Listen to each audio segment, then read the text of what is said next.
কুহিজ ব্লগৰ আন এটা ভিডিঅ'লৈ আপোনালোক সকলোকে আদৰণি জনাইছোঁ আৰু এইকেইদিন কেইবাদিনো মই ব্লগ দিবই পৰা নাইকিয়া কিয়নো মই ৰেকৰ্ডিঙে কৰা নাইকিয়া অকণমান বিজি হৈ আছিলোঁ আৰু আজি এতিয়া থাৰ্ছডে হয় আৰু আজি মই অকণমান ওলাই গ'লোঁ আজি বেলতলা বজাৰ থাকে চ' অকণমান ওলাই গ'লোঁ আৰু অলপ ফুল কিনি আনিলোঁ এতিয়া মই ফুলকেইটা লগাই লওঁ আৰু তাৰপিছত এটা স্পেচিয়েল বহুত ধুনীয়া এটা ডিছ বনাম আৰু সেই ডিছটো আপোনালোকৰ লগত শ্বেয়াৰ কৰিম আৰু সেইটো হৈছে মালাই কেক আৰু মালাই কেকটো যে খাবলৈ বহুত টেষ্টি হয় আৰু আপোনালোকে এবাৰ মানে ট্ৰাই কৰি চাব এইটো ঘৰত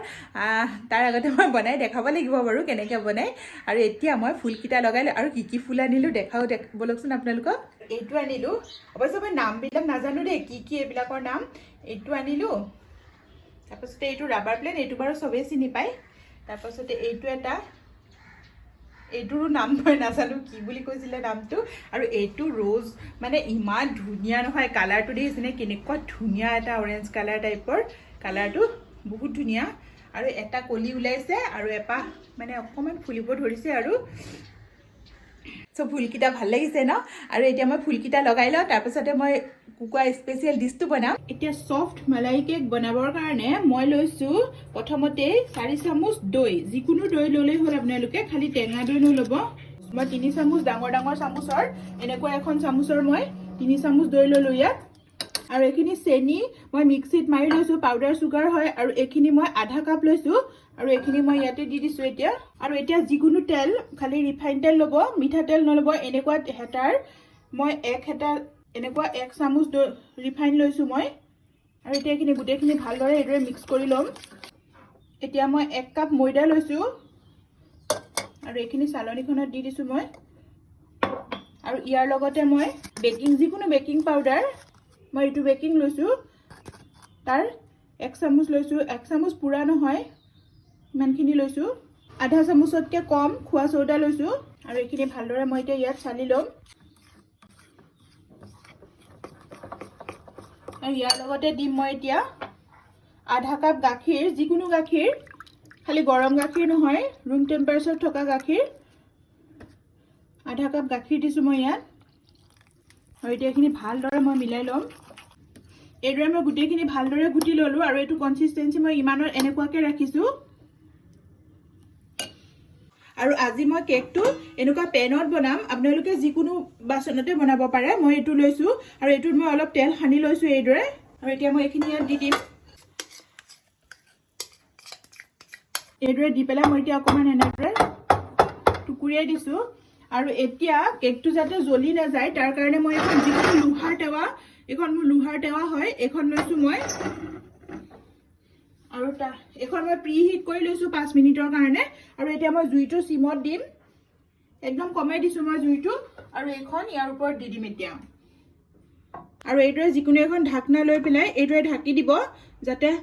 হাৱাটো সোমাব নাপায় এইদৰে ঢাকি দিব মই এইদৰে ঢাকি দিছোঁ এতিয়া আৰু আনটো কেৰাহীত মই এতিয়া ৰাবৰিটো বনাম আৰু ৰাবৰিটো বনাবৰ কাৰণে মই আমুল তাজা লৈছোঁ আপোনালোকে যিকোনো গাখীৰ ল'ব পাৰে আমুল তাজাটো দি ভাল হয় কাৰণে মই এইটো লৈছোঁ আৰু ইয়াত মই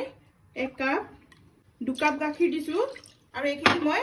কমি পেলাই 1 কাপ হোৱালৈকে এইদৰে উতলাম এইখিনি আৰু কেইটামান মই ড্ৰাই ফ্ৰুটছ লৈছোঁ এইকেইটা কাজু আৰু এলমণ্ড আৰু এইখিনি ইলাচি মই খুন্দি লৈছোঁ অকণমান ড্ৰাই ফ্ৰুটছকেইটা মই একদম সৰুকৈ এইদৰে কাটি ল'ম আৰু এতিয়া গাখীৰখিনি পূৰা ডাঠ হৈ আহিছে এইদৰে কাষত লগাখিনি এইদৰে এৰুৱাই এনেদৰে দি থাকিলে গাখীৰখিনি পূৰা ডাঠ হৈ যাব আৰু এতিয়া অলপ হ'লেও ডাঠ হৈছে আৰু অকণমান সময় লাগিব আৰু ইয়াত মই এতিয়া চেনি দিম আৰু ইয়াত চেনি মই বেছি নিদিওঁ কিয়নো কেকটোতো চেনি আছে গতিকে ইয়াত মই 2 চামুচ চেনি দিছোঁ আৰু এই ইলাচি গুড়িখিনি মই দি দিছোঁ ইয়াতে আৰু ইলাচি গুড়িখিনি দিয়াৰ পাছত যে ইয়াত বহুত ধুনীয়া গোন্ধ এটা ওলায়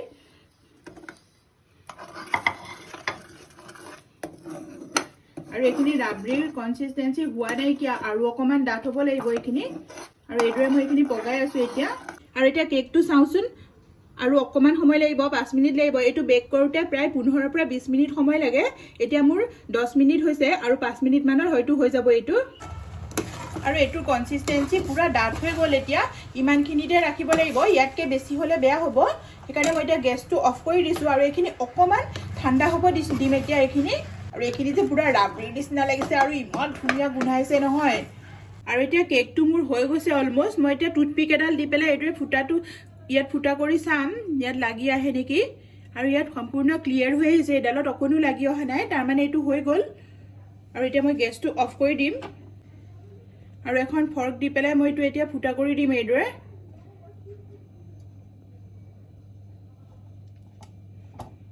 আৰু এইদৰে ফুটা কৰাৰ অৰ্থটো হৈছে ইয়াত মই এতিয়া মালাইখিনি ঢালি দিম, সেইটো কাৰণে মই এইটো ফুটা কৰি আছো।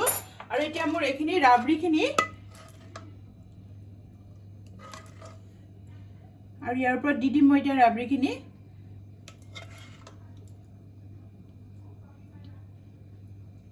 এইদৰে মই গোটেইটোতে এইদৰে দি দিছো।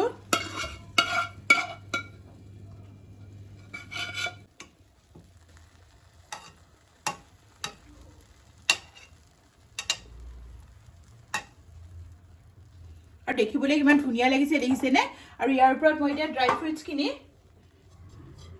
ফ্ৰুটছখিনি এইদৰে সজাই দিম। আপোনালোকে যিকোনো ড্ৰাই ফ্ৰুটছ ল'ব পাৰে, মই কাজু আৰু এলমণ্ডে লৈছোঁ।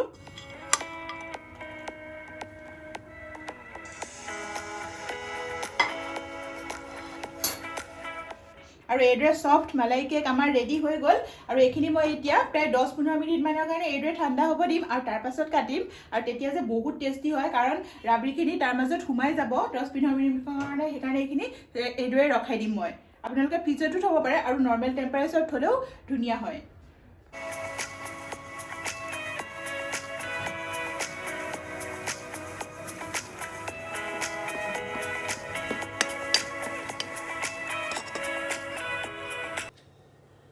আৰু আমাৰ super soft malai cake ready. দেখিছেনে কিমান য়াম্মি আৰু টেষ্টি যেন লাগিছেনে দেখাত?